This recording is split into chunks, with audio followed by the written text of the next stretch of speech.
Hello everyone, my name is Imran. I hope you're all having an amazing day. I'm not going to be talking to you today about a medical topic, but about the subject of broadband.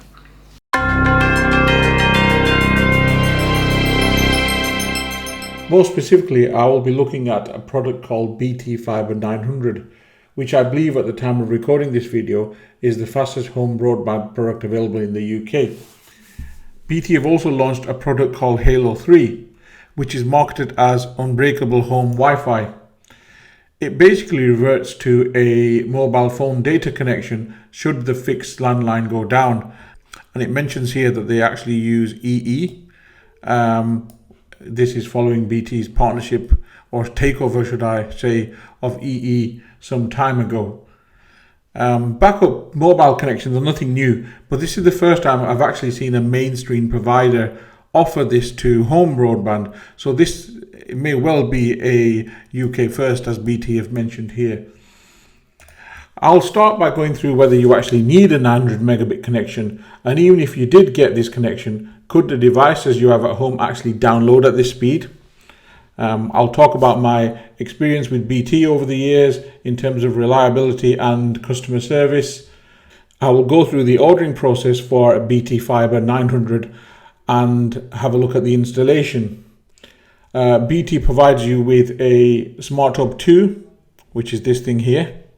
They also provide you with a range extending disc, which is this product here, and also the hybrid connect box, which is this thing here with the EE branding on it. We'll do some speed tests, have a look at how good these discs are in terms of extending the range, and also have a look at this backup mobile connection.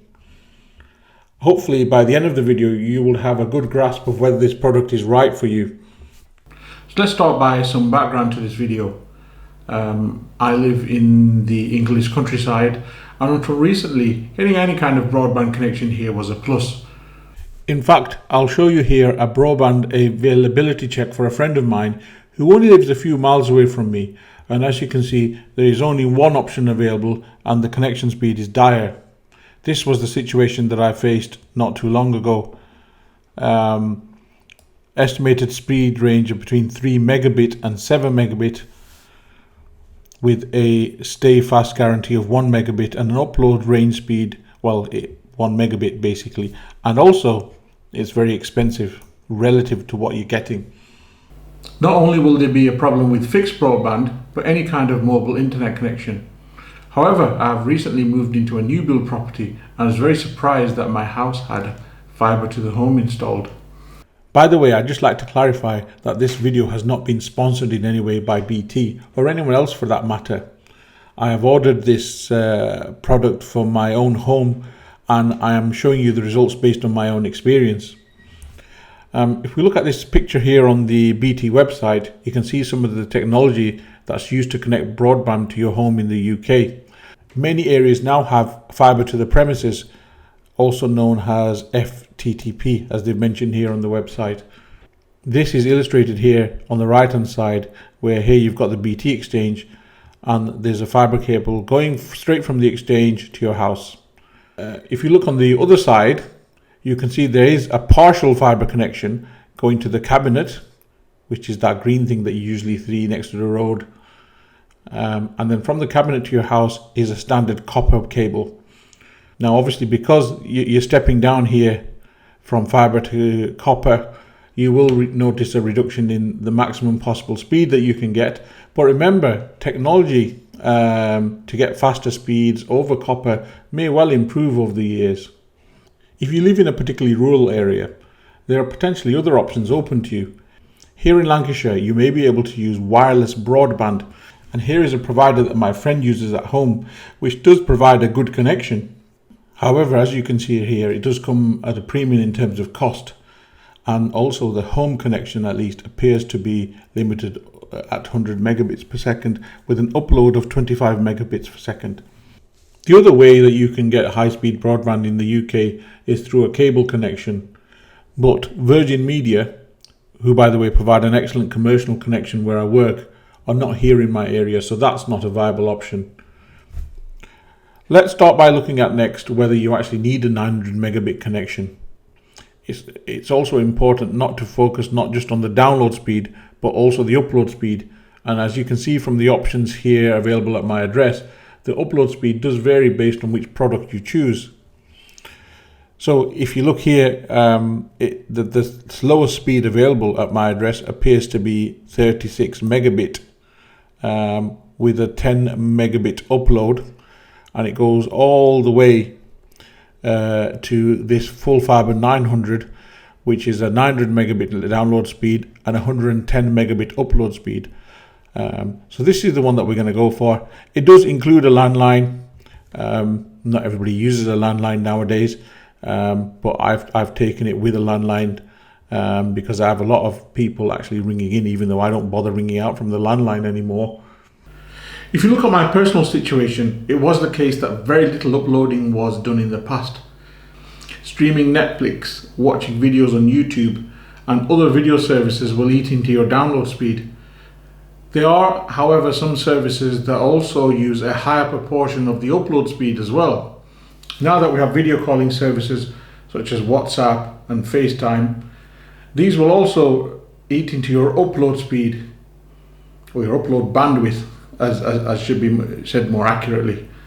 If your connection is getting used up, by this mean that your download and upload speeds are getting near the maximum for your product, you'll start noticing choppy video, quality of the voice reducing, and perhaps even the call being terminated. With the advent of home working and home learning, for example using Zooms and Teams, the upload can be more significant, and any effect on this will disrupt your class, which you don't want basically. What really eats into your upload is uploading large files, for example backups of your computer, your YouTube videos. The way I try and get around this is by doing all these upload intensive things when less people are online, for example in the early morning before everybody else gets up. Gaming also eats into uploads, but usually games in this day and age are optimized and try and minimize the amount of bandwidth that they use. If you have one user using the home connection at home at once, you should not have any problems. However, higher upload and download speeds come into play when you have multiple users using the internet at once, especially when they use bandwidth intensive applications, and this is what you need to be mindful of. Before I moved to the 900 megabit connection, I was on a 300 megabit connection, the fastest that BT had at the time. I only noticed on the news that they were offering at higher speeds for a similar price. I had to ring up and ask for the change in package so I could benefit from the higher speeds and the better package without actually having to pay very much more. BT have always been quite happy for me to move to a different, or should I say a better connection mid-contract without any penalty. Sometimes I've had to pay a delivery fee for new equipment if I needed it at the time, for example when the new Smart Hub 2 was delivered initially, but otherwise most things run smoothly. In terms of customer service and performance, BT have always been spot on. Broadband's only gone down twice in the last year, and both occasions this was in the middle of the night for a short period, so I assumed it was some kind of maintenance, so the effect on me personally was negligible. The landline also goes down on occasion, and I've only had to report a fault once on the BT website. You should also note that the BT Halo service does appear to come with an engineer's visit, well they call them home tech experts should you need it, as well as an annual on-site checkup. We're also going to be having a look shortly at Hybrid Connect, which is part of the Halo service from BT, and you'll see from my result that it is a very basic backup with speeds nowhere near the fixed line broadband, as you'd probably expect. Let's have a look at some of the hardware that has been provided. So this is the actual fiber modem, and as you can see at the bottom, port 1 is used to connect the modem to your Smart Hub 2, and there's also a telephone line connected here. Next to this is some kind of battery backup, but bear in mind this only provides a fail-safe power supply to the modem and not the Smart Hub 2. This does actually limit the effectiveness of such a device as a backup. And here you can see the Smart Hub 2, which is directly plugged into the OpenReach modem. Behind this is a small router which is used to connect to some of the wired connections in my house, and here's my Google Wi-Fi, which I still use as a backup, but this will be retired at some point. And this is the Hybrid Connect box, which is the fundamental reason you can get unbreakable Wi-Fi inverted commas As you can see, it's powered up and I have 2 bars of signal out of 3 according to the indicator. And finally, the Wi-Fi booster disc, which is located at the other side of the house. I only have 1 of these at the moment, but do have an option to order more. So let's get cracking with our speed test.